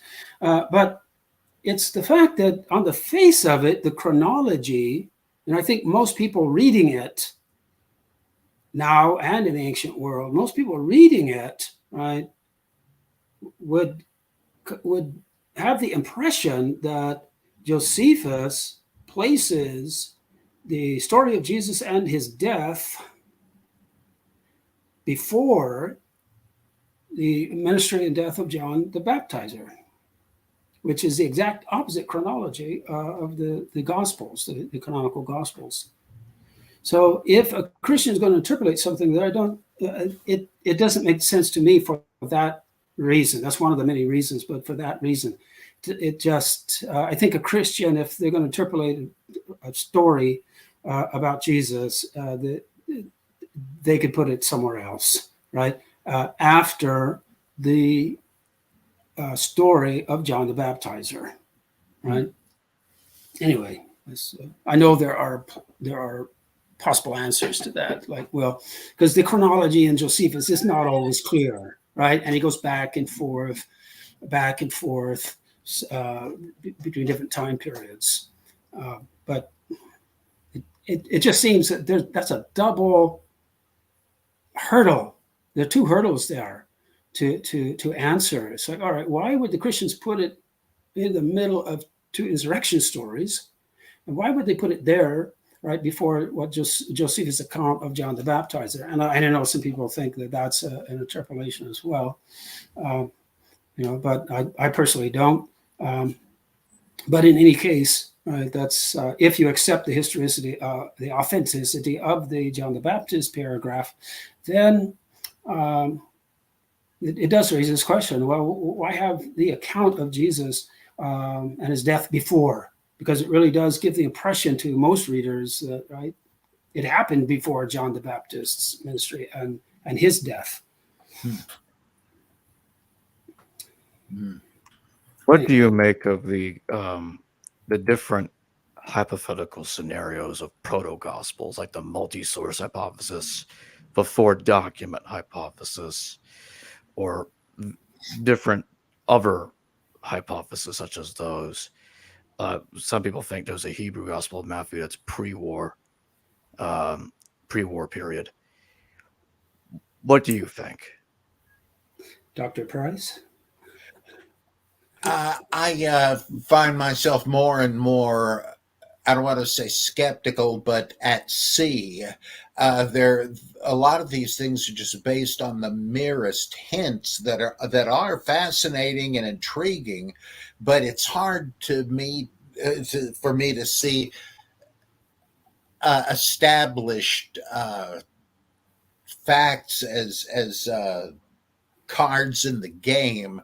Like the extreme example would be Bart Ehrman saying that, well, yeah, of course, Jesus is attested by all these different sources like Proto, Luke, and L and M, and so forth, when these are not established but lost documents. He seems to be treating them that way. They're just different proposals on how to slice the pie, he's using this as evidence for the wrong thing, and I see that more widely as well. But nothing would really surprise me. We're looking with like the 4 source or 2 document hypothesis, or any of the other ones, for the simplest, most economical way to solve the problem. And we have to do that because of Occam's razor and so on. In the nature of the case, the simplest is going to be the most probable. Otherwise, you're juggling too many unverifiable variables. But truth is often stranger than fiction. Who knows if we were at the pearly gates one day and said, look, before I go into the Lamb's supper, I got to know what were the sources behind the Gospels. Who knows what kind of weird thing you'd hear. What do you mean it wasn't that Q and Mark were used by Matthew? There's no way to know. Yet, you can't know that unless you're Rudolf Steiner or something. So we can only go with what seems most probable. But again, got to keep in mind that's just a methodological principle. It doesn't give us actual access. So I'm kind of skeptical about that. I have working hypotheses, but that's about it. Yeah, I would agree and add that I think it's these types of questions are the last things anyone should get bent out of shape over. Disagreeing and getting mad over disagreements about the interpretation of ancient texts. It's like, come on, man, life is too short. And the internet, of course, is filled with these people who do get very livid, when anyone contradicts their beliefs, which sort of indicates that they seem to be being dogmatic, because which they really have no grounds for being. These are all hypotheses, and it reminds me back at the in my university days. At the end of the week, we would, in the classics department, we would all go over to a local bar, right, to eat popcorn or whatever else, right? And, the different professors would be there, including John Turner, right, the Nag Hammadi scholars. So we met there, and one time there was a student, and his... the subject of the movie or the series Star Wars came up. And so I thought I would just throw a little joke out there, right? Because he seemed to be a little too serious about it, right? And so I referred to Queen Armadillo. And he reacted as if, you were a Christian and I had, made fun of the dogma of the virgin birth or something like that.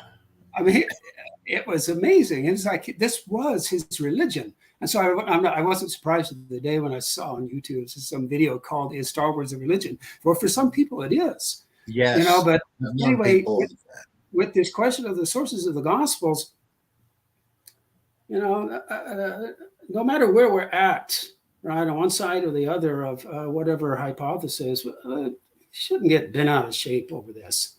And personally, I think that most of say, the so-called apocryphal, that is the extra canonical Gospels and Gospel quotations, for instance, the Gospel of the Hebrews, things like this. Let's stick with that, the Gospel of the Hebrews. What those are, I believe that they were written later than the canonical Gospels. However, the scenario is this in my reconstruction. These types of Gospels were the quotations, right, that survive, unfortunately, just in quotations and snippets. They were the Jewish Christians' response to the traditions, either behind or actually in the canonical Gospels. And so they were saying, look, we knew the guy personally, right? Or our teachers, right? 30, 40, 50, whatever, a generation ago knew the man Jesus, right? So we know, what the Christians or the followers of Jesus, right, in the decades of the Jesus movement under James, we knew what they believed, and it's not what you're saying. So here's our answer to that. So even though it's written after the canonical Gospels, there may be historical truths in there that are actually earlier than some of what we find in the canonical Gospels. Not earlier than everything in the canonical Gospels, but earlier than some of the scenarios and narratives that are painted in there, including the book of Acts, of course. But personally, I think, again, I wouldn't be dogmatic about it, but it seems to me the most economical, parsimonious way to go is in the beginning, there was Mark, right? And Matthew used Mark, and Luke used Matthew and Mark, and then John used all three of those.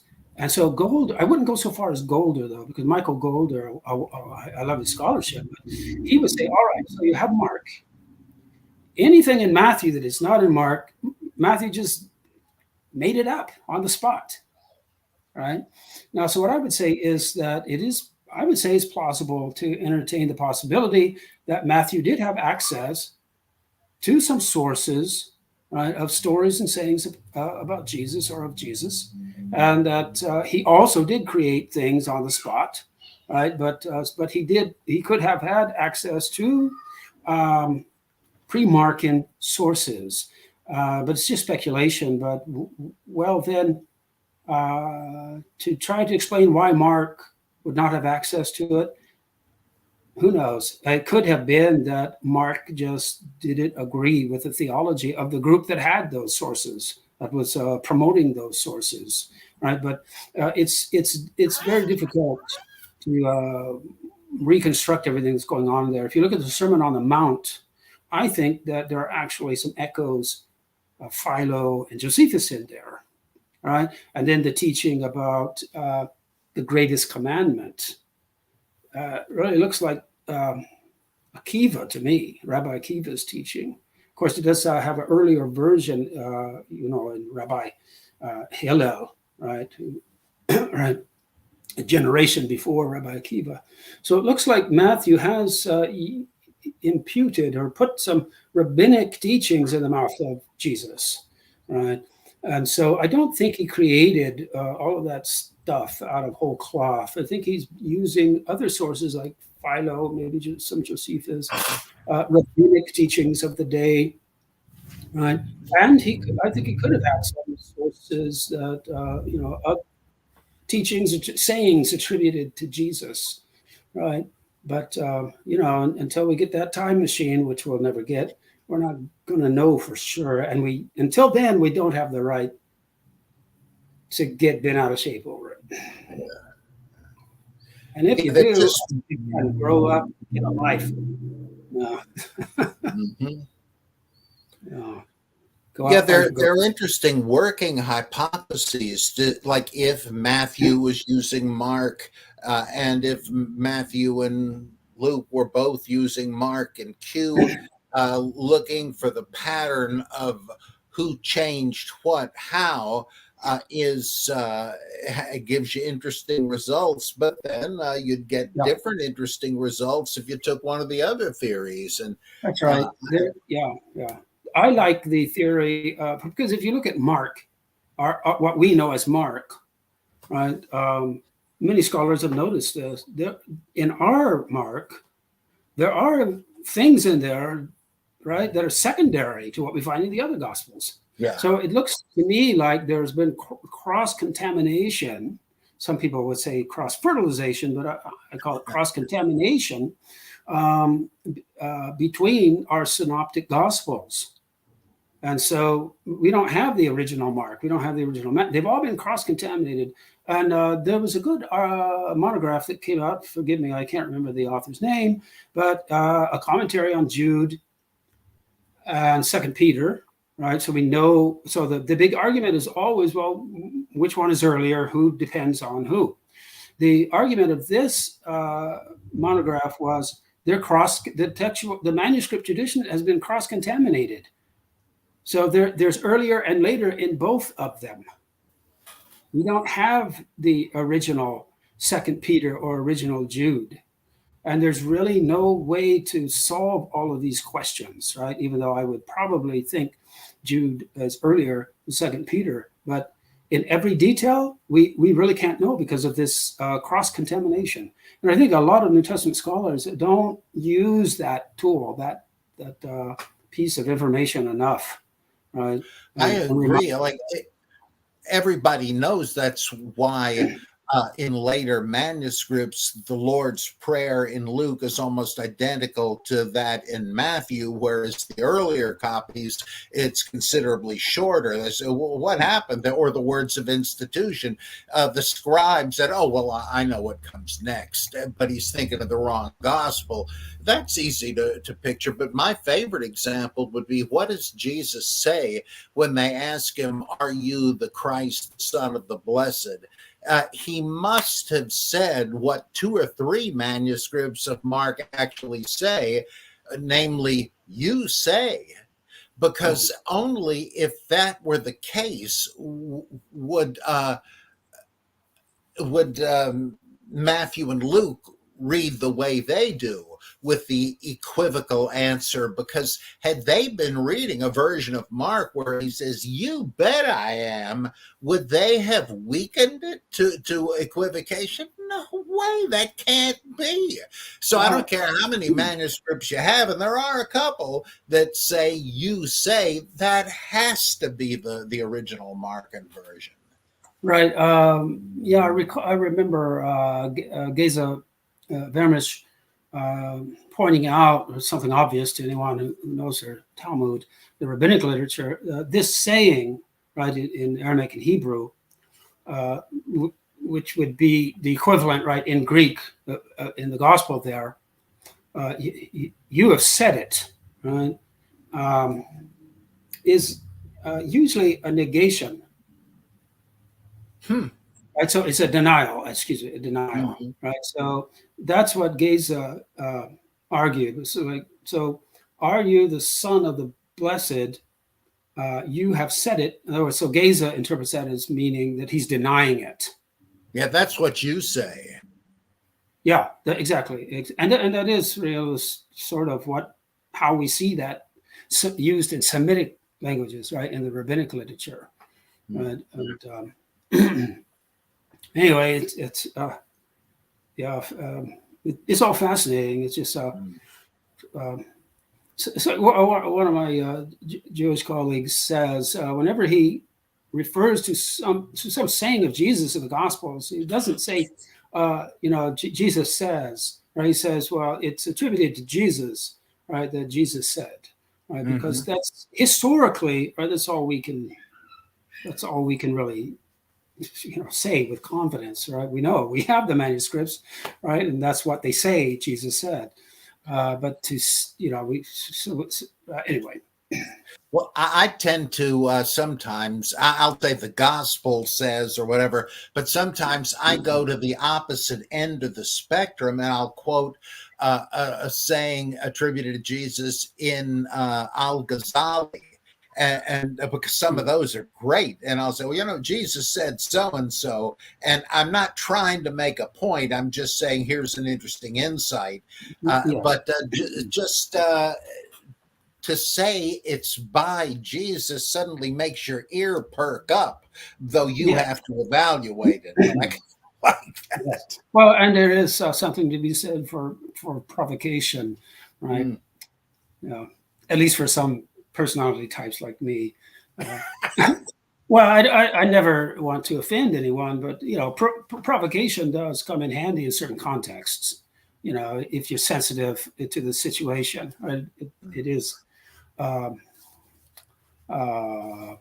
productive. It can be productive if you know a person well enough and you think it might actually, the point might get through their thick skull, right? And finally, the light will dawn on them. Right. Once in a seminar I was teaching at Drew, I had just been reading a collection of scores of sayings attributed to Jesus in different Islamic sources, and I knew none of these students could ever possibly have heard it, but they all were familiar with the Gospels. So I thought it'll be an interesting experiment to say, bet you never heard these before. This is from a Sufi collection of the sayings of Jesus. And I don't really remember their reactions, but I thought, what an interesting thing. It's as if you said they just dug up another gospel of sayings of Jesus. What must the experience have been like? And I just think that's interesting. It's like the Zen slap. You want to jolt them out of their expectations about everything. Yeah, well, you can do a double whammy on that because, right, it's a few decades ago, right, there was published a nice volume of Sunni Jesus ahadith or traditions. Really? But after, and that was from Khalidi, who also around the same time published a nice translation of the Quran also. But some years after that, here comes another volume of Shia or Shiite traditions of Jesus sayings, because they have a whole completely different collection of their own, right? Which doesn't very often overlap with the Sunni Jesus collections, right? So, and there is someone last year I gave, or earlier this year actually, I was invited to a conference. Of course, everything's virtual, but a university conference in Iran on comparative Bible and Quranic studies. Right, so I was invited to speak, and unfortunately, I forget this other presenter's name, but he teaches somewhere in the States, I'm pretty sure. But he is right now working on a sort of a critical edition of all of these Shiite Jesus traditions. So keep your eyes open for that. It should be out there pretty soon. You know, pretty exciting stuff. And by the way, it seems that from my experience at that conference, it really does seem to me that a lot of the Shia scholars are, let's just put it this way, ahead of the game compared to a lot of Sunni scholars when it comes to all these comparative biblical studies, right? So I was totally at home, and the person who presented right before me was talking about parallels between the Epic of Gilgamesh and the Quran, right? And you usually don't hear presentations like that at Sunni universities. Anyway, it was fascinating. It was fascinating. Wow. Yeah. You think it's all been done, and then people come up with whole new areas of study. It's terrific. Yeah, well, one of them, it's falling out of favor with a lot of people these days, but so what? I'm convinced still by the evidence, right, that is there that argues for some kind of Jewish Christianity, right, involved in nascent Islam. And let's say it doesn't even have to be that there were people alive who were Jewish Christians, right? The mainstream Syriac church, right, had lots of Jewish Christian literature, at least what a lot of scholars would consider Jewish Christian literature, like the Odes of Solomon, and now the so-called pseudo-Clementine literature. This is all from Syria as well, right? And so the influence of this literature, right, has to be taken into account. And so the reason I bring it up is because my impression is that reading a lot of these Muslim sayings of Jesus, it sometimes makes me wonder, right? Are these inspired somehow by this Jewish Christian way of thinking and some Jewish Christian sources? Right, so it seems to be one could make a case that there's some kind of relation. I don't know exactly what, but some kind of relation between these Jesus traditions in early Islam and a lot of the early so-called Jewish Christian writings, even like the Gospel of the Hebrews, right? There are some really interesting parallels. And I don't think anyone has really gotten to the bottom of that mystery. Mm. You know. Oh, fascinating. Wow. Yeah. Mm. Yeah. Well, I hate to say it, but I got to get going. This has been just as fascinating and enlightening as I figured it would be. Really great. Good to actually see you and talk with you. I thank both of you for joining me today. It's definitely been a very awesome and fascinating conversation. I definitely like to get you two back together again at some point. You bet. Sure. Oh, my privilege. Sure. Yeah. Sure. It was a pleasure meeting you. What shall I call you, Bob? Roberts? Oh, yeah, certainly. All right. Anything but late for pizza. Yeah, well, lucky you, I don't need it anymore. Oh. Gotta watch the weight. Yeah. Yeah, I watch it expand and expand. Okay, great to see you, gents, and I'll see you both again soon, I hope. All right, thank you, Jacob. Thank you, and I thank everybody for the super chats and the live chat participation.